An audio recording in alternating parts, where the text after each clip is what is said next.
You ask Tiger to solve. This deals with linear equations with one unknown. The final result is x equals 6. Let's solve it step by step. Swap sides.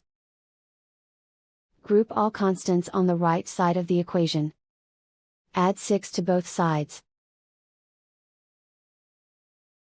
Simplify the arithmetic.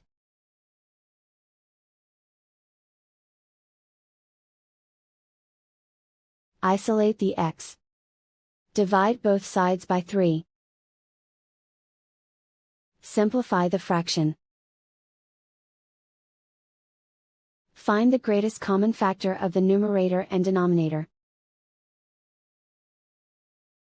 Factor out and cancel the greatest common factor.